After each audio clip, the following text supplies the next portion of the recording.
നമസ്കാരം, ഇത് IBN Malayalam. American ബഹിരാകാശ ഏജൻസിയായ നാസയുടെ ശാസ്ത്രജ്ഞയായ സുനിത വില്യംസും ബുച്ച് വിൽമോറും അന്താരാഷ്ട്ര ബഹിരാകാശ നിലയത്തിൽ നിന്ന് ബുധനാഴ്ച വിജയകരമായി ഭൂമിയിൽ തിരിച്ചെത്തി.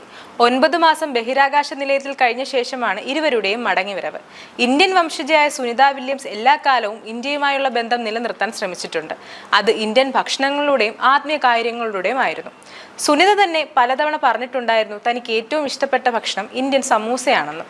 ബഹിരാകാശ ദൗത്യത്തിനിടെ പലഹാരമായ സമൂസയും ഹിന്ദുദേവനായ ഗണപതി ഭഗവാന്റെ രൂപവും ഭഗവത്ഗീതയും അവർക്കൊപ്പം കരുതി. അമേരിക്കൻ സ്വദേശിയായ സുനിത ഭക്ഷണത്തോടെന്ന പോലെ ഹിന്ദുമത ഗ്രന്ഥങ്ങളോടുമുള്ള തന്റെ താല്പര്യം മറയില്ലാതെ പലതവണ പറഞ്ഞിട്ടുള്ളതുമാണ്. ഇന്ത്യൻ സാംസ്കാരിക പൈതൃകം അടുത്തു നിലനിർത്താൻ ബഹിരാകാശ ദൗത്യത്തിന് ബോധപൂർവമായ ശ്രമങ്ങൾ അവർ നടത്തിയിട്ടുമുണ്ട്.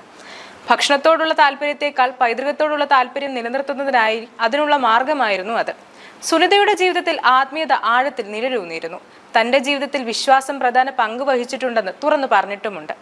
അതിന്റെ ഭാഗമായിട്ടാണ് അവർ ഭഗവത്ഗീത കൊണ്ടുപോയത്. ദൗത്യത്തിനിടെ പുണ്യഗ്രന്ഥങ്ങളിൽ നിന്ന് ജ്ഞാനവും ശക്തിയും നേടുമെന്നുള്ളതിനാൽ ഗീതയും ഉപനിഷത്തുകളുമെല്ലാം സുനിത ഒപ്പം കരുതി. ഇവ ഉചിതമായ തീരുമാനമായിരുന്നുവെന്നും അവർ പങ്കുവച്ചു. വിഘ്നങ്ങൾ അകറ്റാനുള്ള ദേവനാണ് ഗണപതി. അത്തരത്തിൽ ഗണപതി വിഗ്രഹം ബഹിരാകാശ ദൗത്യത്തിൽ ഒപ്പം കൂട്ടിയത് തന്റെ വിശ്വാസത്തിന്റെ ഭാഗമായിട്ടാണ്. ഗണപതി തന്റെ ഭാഗ്യദേവനാണെന്നും താൻ തികഞ്ഞ ഭക്തിയാണെന്നും അവർ വെളിപ്പെടുത്തിയിരുന്നു.